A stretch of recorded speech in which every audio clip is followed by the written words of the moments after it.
نحمده ونصلي على رسوله الكريم اما بعد فاعوذ بالله من الشيطان الرجيم بسم الله الرحمن الرحيم لقد كان لكم في رسول الله أسوة حسنة لمن كان يرجو الله واليوم الآخر وذكر الله كثيرا وقال النبي صلى الله عليه وسلم من تمسك بالسنة دخل الجنة او كما قال عليه الصلاة والسلام صدق الله مولانا العظيم وصدق رسوله النبي الكريم سبحان ربك رب العزة عما يصفون وسلام على المرسلين والحمد لله رب العالمين۔ میرے انتہائی واجب الاحترام معزز سامعین کرام، اللہ رب العزت نے رسول اللہ صلی اللہ علیہ وسلم کو دنیا میں مبعوث فرما کر اس پوری کائنات پر ایک احسان عظیم فرمایا۔ خصوصاً اللہ رب العزت نے مومنین پر، مسلمانوں پر اس کو احسان قرار دیا۔ لقد من اللہ علی المؤمنین اذ بعث فیہم رسولا من انفسہم، کہ اللہ تعالیٰ نے یقیناً ایمان والوں پر احسان کیا، ان پر رحمت اور بخشش کا معاملہ کیا، ان کے ساتھ بھلائی کا معاملہ کیا۔ اذ بعث فیہم رسولا من انفسہم، کہ اللہ تعالیٰ نے رسول اللہ صلی اللہ علیہ وسلم کو ان میں مبعوث فرمایا جو انہی میں سے ہیں۔ تو رسول اللہ صلی اللہ علیہ وسلم کو اللہ تعالیٰ نے رحمت للعالمین بنایا، اور مسلمانوں کے لیے خصوصاً آپ صلی اللہ علیہ وسلم کی زندگی، آپ کا اسوہ، آپ کی سنت، آپ کا بتایا ہوا طریقہ کار، اس پر چل کر ایمان والوں کی کامیابی کا معیار مقرر کر دیا۔ اس پر چلنا اور اس کو اختیار کرنا، اور نبی علیہ الصلاۃ والسلام کے بتائے ہوئے طریقے کو اپنانا، یہ ایمان والوں کی کامیابی کا معیار مقرر فرما دیا گیا۔ اب اگر اس سنت کو چھوڑا جائے گا، رسول اللہ صلی اللہ علیہ وسلم کے طریقے کو اختیار کرنے میں سستی سے کام لیا جائے گا، یا رسول اللہ صلی اللہ علیہ وسلم کے بتائے ہوئے طریقے کو چھوڑ کر اپنی من مانی زندگی گزارنا اور اپنی چاہت کے مطابق فیصلہ کرنا اور اپنی من چاہی زندگی کو اختیار کرنا، یہ یقیناً پھر نقصان، خسارے اور حسرت کا سبب ہوگا، اور یہ ناکامی کا راستہ ہوگا۔ اس لیے رسول اللہ صلی اللہ علیہ وسلم کے اسوہ حسنہ کو اپنانا، اختیار کرنا، اور آپ صلی اللہ علیہ وسلم کی سنتوں کو مضبوطی سے تھام کے رکھنا اور ان پر عمل پیرا ہونا، یہ ایمان والوں کی کامیابی کے لیے انتہائی ضروری ہے۔ اس کے بغیر اور کوئی رستہ نہیں ہے، اور کوئی چارہ کار نہیں ہے۔ صرف اور صرف ایک ہی کامیابی کا راستہ ہے، اور وہ ہے رسول اللہ صلی اللہ علیہ وسلم کی سنت کو اپنانا اور آپ صلی اللہ علیہ وسلم کی کامل اتباع کرنا۔ حضرت ابو ہریرہ رضی اللہ تعالیٰ عنہ سے روایت ہے کہ رسول اللہ صلی اللہ علیہ وسلم نے فرمایا،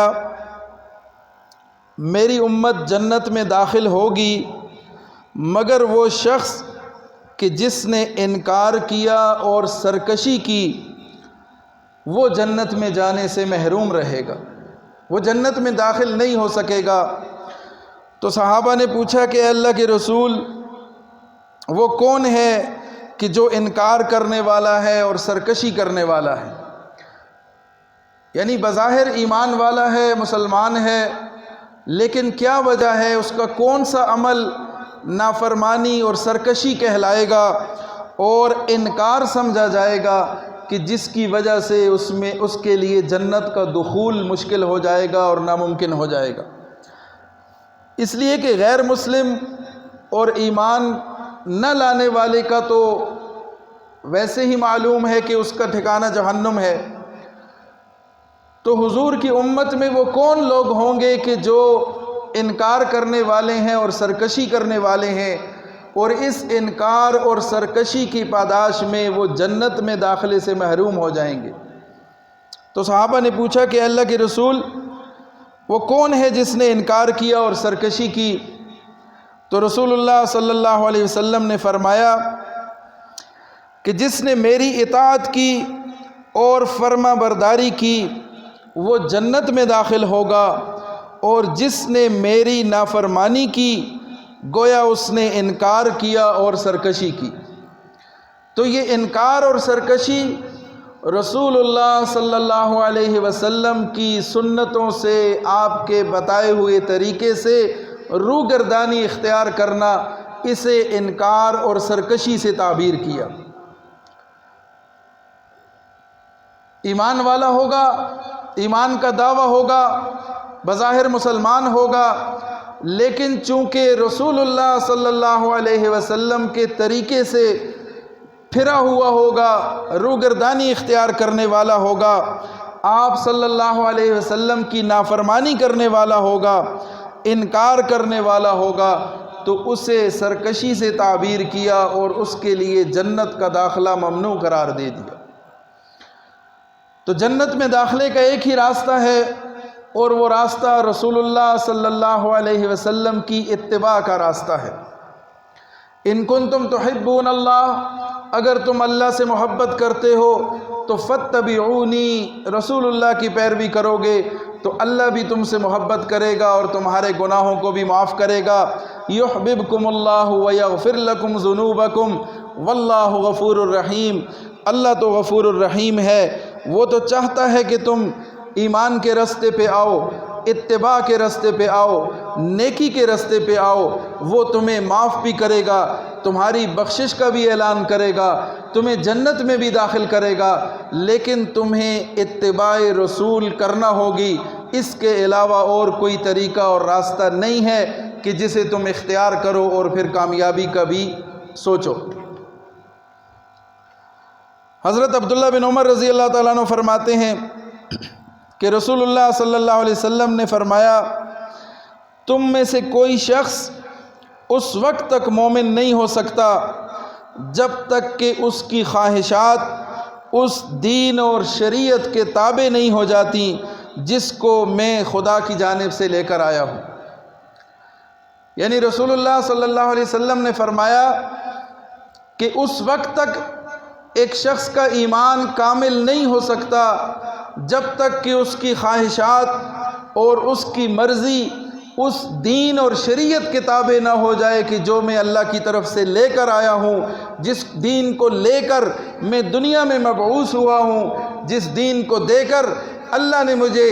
لوگوں کی ہدایت کے لیے، لوگوں کی رہنمائی کے لیے بھیجا ہے۔ جب تک اس دین اور شریعت کو معیار نہیں بنایا جائے گا تو اس وقت تک تمہارا ایمان کامل نہیں ہے اور تم مومن کہلانے کے لائق بھی نہیں ہو۔ اسی وقت تم کامل مومن ہو سکتے ہو کہ جب تک تمہاری خواہشات اس دین اور شریعت کے تابع ہو جائیں گی کہ جو میں اللہ کی طرف سے لے کر آیا ہوں، تو اسی پر عمل پیرا ہو کر اور میری اتباع کر کے تمہیں کامیابی کا راستہ ملے گا۔ اس کے علاوہ جتنے راستے ہیں وہ ناکامی اور جہنم کی طرف لے جانے والے ہیں۔ حضرت انس رضی اللہ تعالیٰ عنہ فرماتے ہیں کہ رسول اللہ صلی اللہ علیہ وسلم نے فرمایا، جس شخص نے میری سنت کو محبوب رکھا اس نے مجھ کو محبوب رکھا، اور جس نے مجھ کو محبوب رکھا وہ جنت میں میرے ساتھ ہوگا۔ رسول اللہ صلی اللہ علیہ وسلم کی سنت کو محبوب رکھنا، آپ کی سنت کو اپنانا، آپ کی سنت پر عمل پیرا ہونا رسول اللہ سے محبت کی علامت ہے، اور جسے رسول اللہ سے محبت ہوگی رسول اللہ فرما رہے ہیں کہ وہ جنت میں میرے ساتھ ہوگا، میرا ساتھ اس کو نصیب ہوگا۔ تو سنت کو اپنانے کے فائدے بہت ہیں، اور سب سے بڑا فائدہ کہ کامیابی کا راستہ ہے، نجات کا باعث ہے۔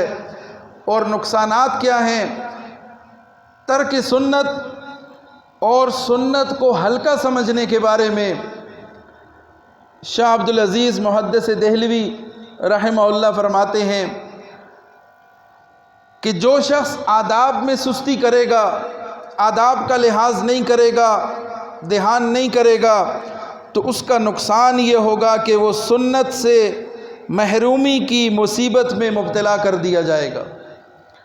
یعنی آداب کا لحاظ نہیں کرے گا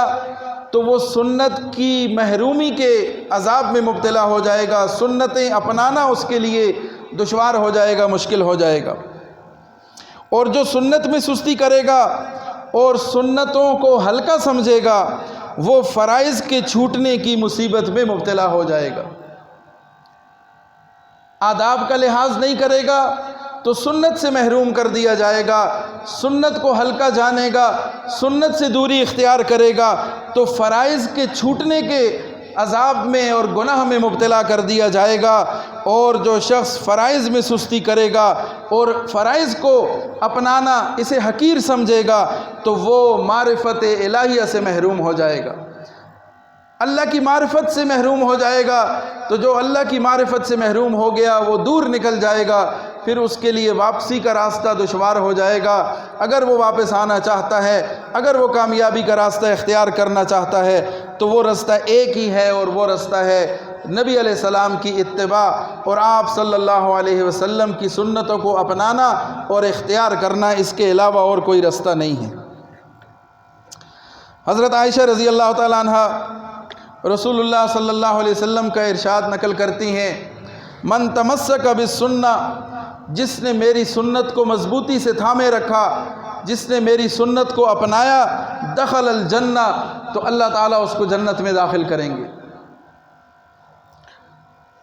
پھر سنتوں کو اپنانا، رسول اللہ صلی اللہ علیہ وسلم کی کامل اتباع کرنا، اس پر انعامات کیا مل رہے ہیں؟ حضور صلی اللہ علیہ وسلم فرماتے ہیں کہ جس نے میری سنت کی حفاظت کی، اللہ تعالیٰ 4 باتوں سے اس کی تکریم اور اعزاز و اکرام کرے گا۔ جس نے رسول اللہ صلی اللہ علیہ وسلم کی سنت کی حفاظت کی، یعنی سنتوں کو اپنایا، اختیار کیا اور سنت کی حفاظت کی، تو اللہ تعالیٰ 4 طرح سے اس کا اعزاز و اکرام فرمائیں گے۔ پہلا انعام اور پہلا اکرام اور پہلا اعزاز اس کے لیے کیا ہوگا کہ نیک لوگوں کے دلوں میں اللہ اس کی محبت ڈال دیں گے۔ انسان دنیا میں عزت کے لیے، شہرت کے لیے، مقام حاصل کرنے کے لیے، کوئی عہدہ حاصل کرنے کے لیے کوشش کرتا ہے، تگ و دو کرتا ہے، محنت کرتا ہے، کوئی مقام حاصل کر لے، دوسروں کے دلوں میں جگہ بنا لے، عزت حاصل کر لے، ایک وقار کے ساتھ زندگی گزارے۔ تو رسول اللہ صلی اللہ علیہ وسلم فرما رہے ہیں میری سنت کی حفاظت کرے گا تو اللہ پہلا انعام اس کو یہ دے گا کہ نیک لوگوں کے دلوں میں اللہ اس شخص کی کہ جو سنت کی پیروی کرنے والا ہے، سنت کی حفاظت کرنے والا ہے، اللہ اس شخص کی محبت ان ایمان والوں کے اور نیک لوگوں کے دلوں میں اللہ اس کی محبت ڈال دیں گے۔ پھر دوسرا فائدہ کیا ہوگا؟ دوسرا اعزاز یہ ہوگا کہ فاسق اور فاجر اور گناہگار قسم کے لوگ اور شیطان کے پیروکاروں کے دلوں میں اللہ تعالیٰ اس شخص کی ہیبت اور رعب ڈال دے گا۔ سنت کی حفاظت کرنے والا، رسول اللہ صلی اللہ علیہ وسلم کے طریقوں کو اپنانے والا،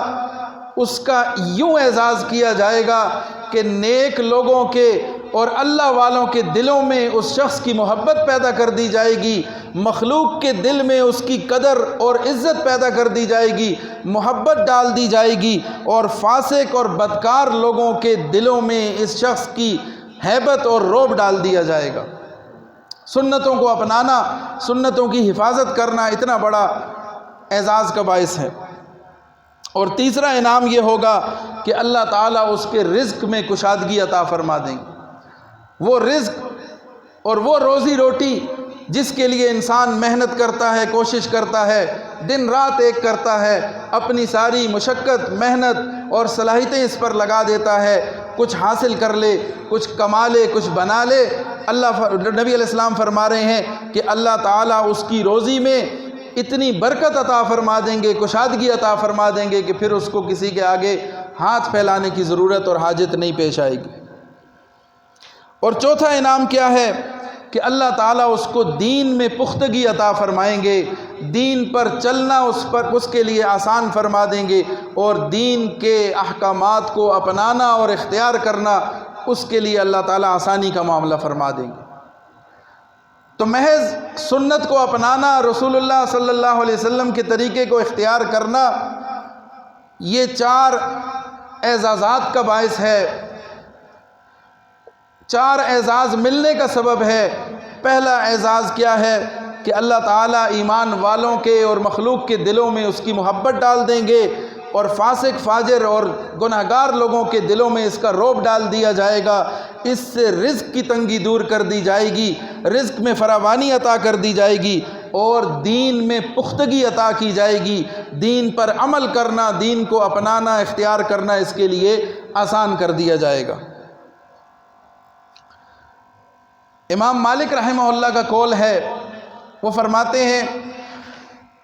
کہ رسول اللہ صلی اللہ علیہ وسلم کی سنت پر عمل کرنا، آپ کی سنت کی پیروی کرنا،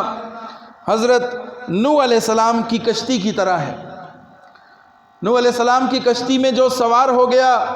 وہ بچ گیا، اور جس نے انکار کر دیا، سوار نہ ہوا، وہ ڈوب گیا، غرق ہوا۔ تو امام مالک فرما رہے ہیں کہ نبی علیہ السلام کی سنت کو اپنانا، سنتوں کی اتباع کرنا، انہیں اختیار کرنا، یہ حضرت نوح علیہ السلام کی کشتی کی مانند ہے کہ جو اس میں سوار ہو گیا اس نے نجات پائی، اور جو اس سے رہ گیا وہ غرق ہو گیا، یعنی ضلالت اور گمراہی کے گڑھے میں جا گرا۔ تو اللہ تعالیٰ کی معرفت اور کامیابی کا رستہ اور جنت کا حصول صرف اسی صورت میں ممکن ہے کہ نبی علیہ السلام کی اتباع کا رستہ اختیار کیا جائے گا۔ اگر حضور علیہ الصلاۃ والسلام کے طریقے کو اپنایا نہیں جائے گا تو پھر اس کا وبال یہ ہوگا کہ پھر ضلالت اور گمراہی کے گڑھے میں گرنا اس کے لیے مقدر ہو جائے گا۔ صحابہ کرام نے رسول اللہ صلی اللہ علیہ وسلم کے احکامات کو سن کر پھر آپ صلی اللہ علیہ وسلم کے بتائے ہوئے ایک ایک عمل کو اپنایا، اختیار کیا، نہ صرف فرائض کو، نہ صرف سنن کو، بلکہ وہ والے احکامات بھی کہ جو نبی علیہ السلام نے کبھی کبھار عادتاً کسی موقع پر کوئی نبی علیہ السلام نے عمل کر لیا، کوئی چیز پسند فرما لی، تو صحابہ کرام نے اس کا بھی ایسا لحاظ رکھا کہ اسے بھی کسی صورت میں چھوڑنا گوارا نہ کیا۔ حضرت عبداللہ بن عمر رضی اللہ تعالیٰ عنہ مدینہ سے مکہ کا جب سفر کیا کرتے تو رستے میں ایک خاص درخت تھا، اس درخت کے نیچے جا کر تھوڑی دیر آرام فرماتے اور پھر اپنا سفر جاری کرتے، اس لیے کہ ایک مرتبہ فرماتے ہیں کہ میں نے رسول اللہ صلی اللہ علیہ وسلم کو دیکھا کہ آپ صلی اللہ علیہ وسلم نے یہاں سے گزرتے ہوئے اسی درخت کے نیچے تھوڑی دیر قیام کیا، آرام فرمایا تھا۔ تو آپ صلی اللہ علیہ وسلم کی اس ادا کو جاری رکھنے کے لیے، اس ادا کو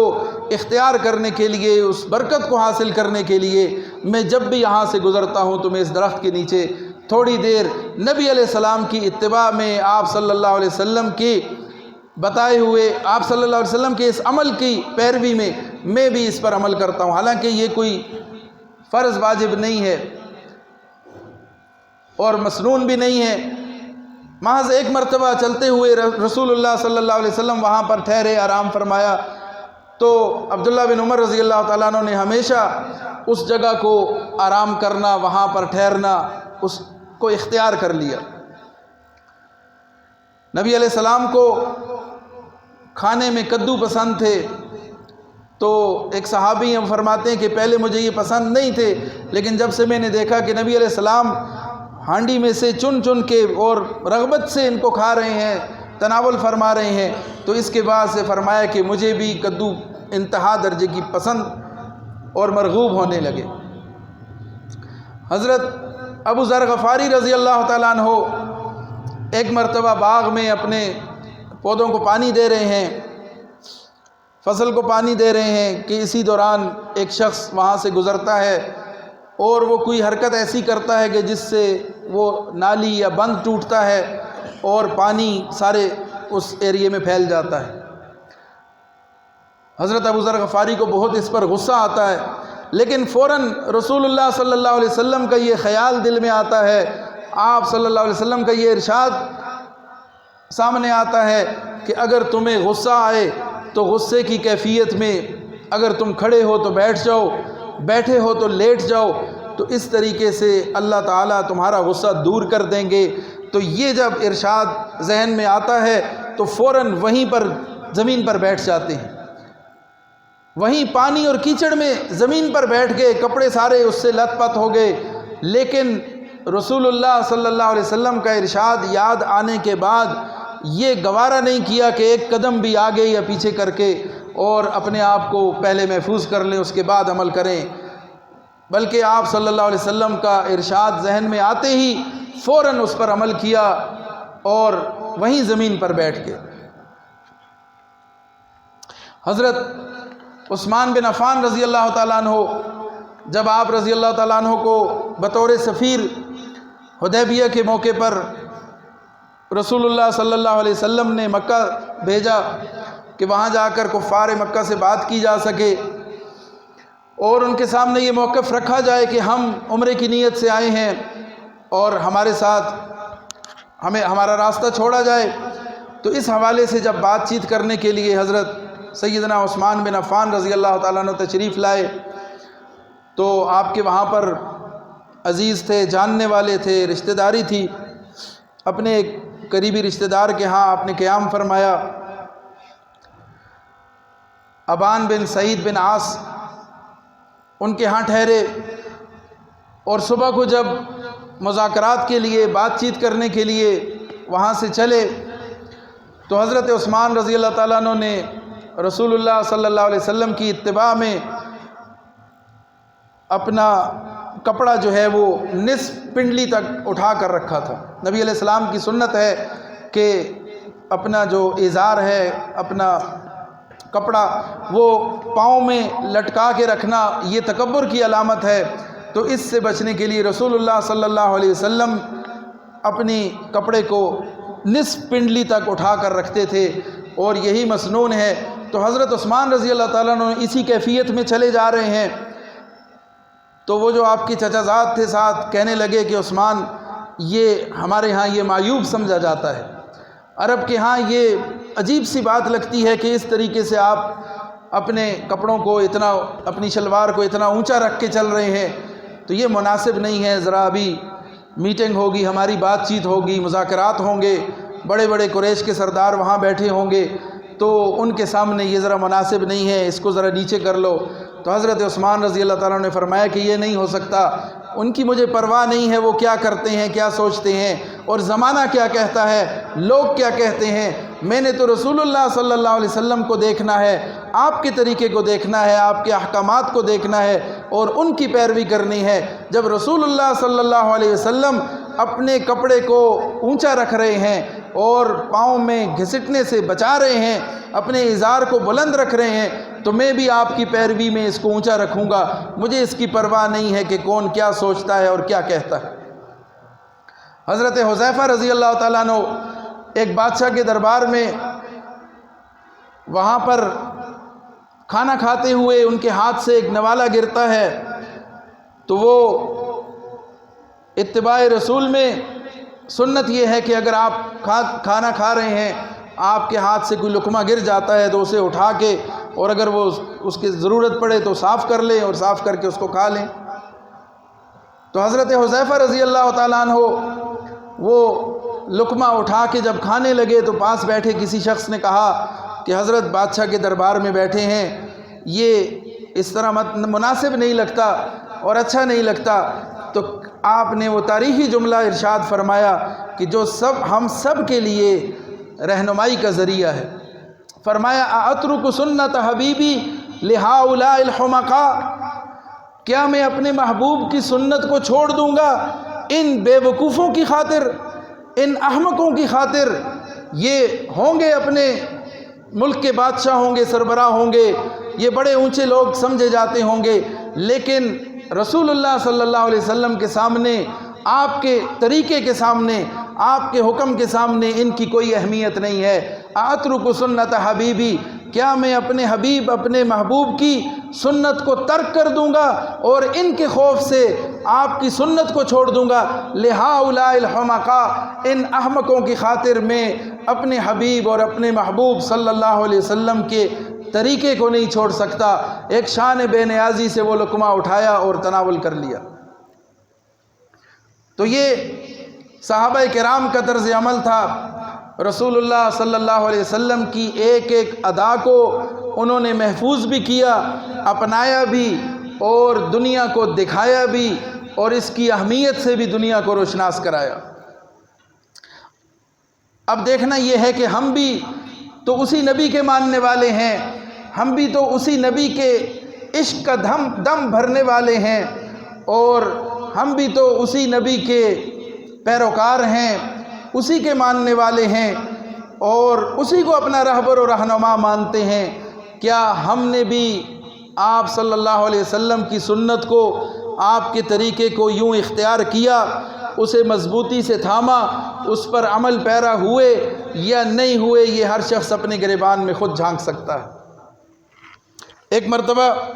رسول اللہ صلی اللہ علیہ وسلم وضو فرما رہے ہیں، تو چند صحابہ آپ صلی اللہ علیہ وسلم کے قریب آپ کے بچے ہوئے پانی کو گرنے نہیں دیتے، بلکہ وہ اس پانی کو لیتے ہیں اور اپنے جسم اور اپنے کپڑوں کے ساتھ مل لیتے ہیں۔ رسول اللہ صلی اللہ علیہ وسلم نے فرمایا کہ کیا وجہ ہے، یہ آپ کیوں کر رہے ہیں ایسا؟ تو صحابہ کہنے لگے کہ اللہ کے رسول، آپ کی محبت میں کر رہے ہیں، برکت کے لیے، آپ کے جسم مبارک سے لگا ہوا یہ پانی ہمارے لیے انتہائی قیمتی ہے،